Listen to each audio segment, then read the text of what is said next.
So I randomly met my middle school teacher while grocery shopping. And she knew I went to college for computer science. She was like, hey, what are you doing now? Are you like a programmer here or there? Or like, where are you working? I was like, no, I'm actually cooking for a living now. She looked me dead in the eyes and she said, but I thought you were smart. I was like, the truth is, I'm never over someone recreating my dishes and someone serving my dishes, the recipes I created. It's hard to explain it. Once you live it, it's like the best thing ever.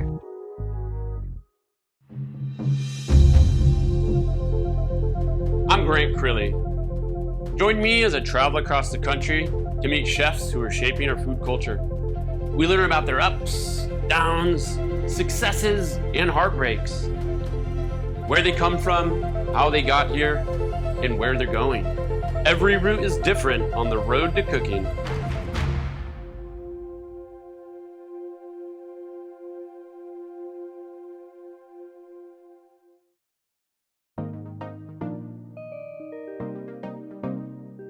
One of the things I think a lot of people don't notice or don't realize when they're on like TikTok or they're on Instagram is how much work it takes, not just to make a video, but the idea behind the video, the concepts.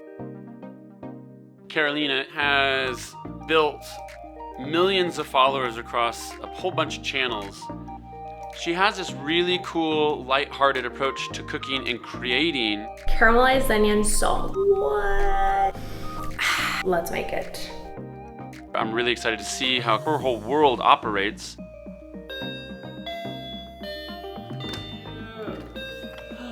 Hi, how's it going? How are you? I'm from Romania. I grew up there most of my life. You know, I don't come from money. My parents, they were raised during the communist era. You're really scarred by that. During communism, my parents would have to, get in line and the government would essentially give you an amount of flour or milk or eggs per capita in your family. My father, he would teach me like, okay, you got more than you thought you would need, and the next time you should, be mindful of that and not waste food because we can't afford to waste food. And I think that's something I still carry with me to this day. Like one of the things I love about your content that you're putting out all the time, first of all, the color, it's so poppy and bright and contrasty. And I mean, do you get into that when you're looking at your dishes at all? Or? I feel like that's what I do when I look for stuff. I don't really stop and look at every single item. I feel like I'm attracted to colors and textures. Like you'll see something, you know what I mean? Like you don't have to be like, oh, what's that? So just stroll through and do your thing. Let it find you. Exactly. Let the piece find you. I'm very grateful that I was blessed with a mother that let me hang out with her in the kitchen. She was so patient and she always let me do whatever when it comes to cooking, when it comes to creating. That really nurtured this passion and really helped me carry on with it. In college, I didn't trust my heart and I trusted my mind and I decided, you know what, let's just play it safe. I'm not sure I can make a living out of cooking, so let me just try this other thing, which was computer science. Beautiful. This one's kind of neat. Really pretty. It's like for a little cookie or sugar cookie or a little cake. I think we should get this one.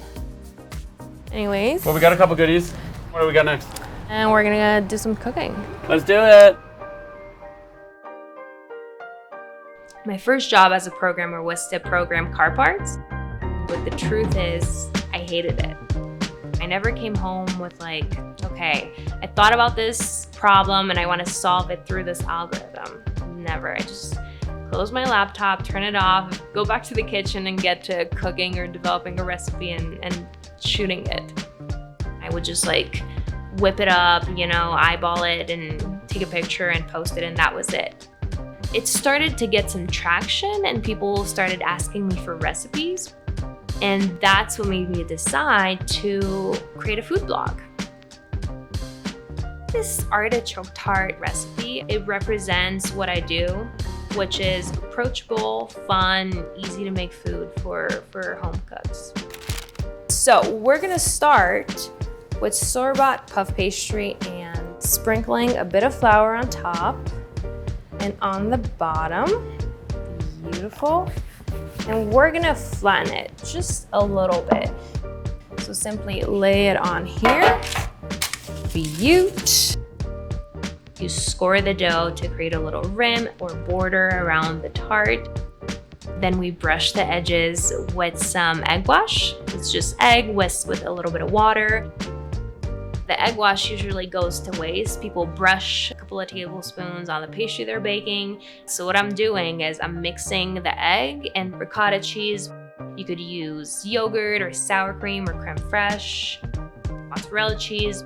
And the egg really helps it make it custardy and creamy. Do you want to mix it, Grant? Yeah, please. Here you go. I thought you'd never ask. We're gonna add it right to the middle and spread it from there. And now you're gonna get your kosher salt. Then we top it off with artichokes. Cheers. Cheers.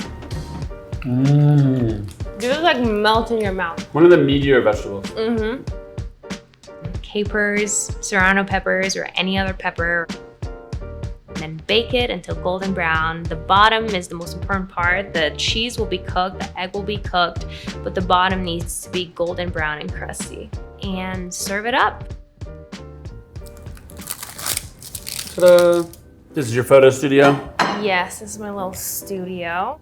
When you have a platform where you have to put a content down and whatnot, the job never stops. Like, you work 24/7, and I think the only way to do this is for you to love what you do. This is just like a cheap little tripod. Again, I just want to show you can do something Yeah. with not Oh much. my God, I love it. There's a lot of rough stuff that happens on social media that you have to put up with.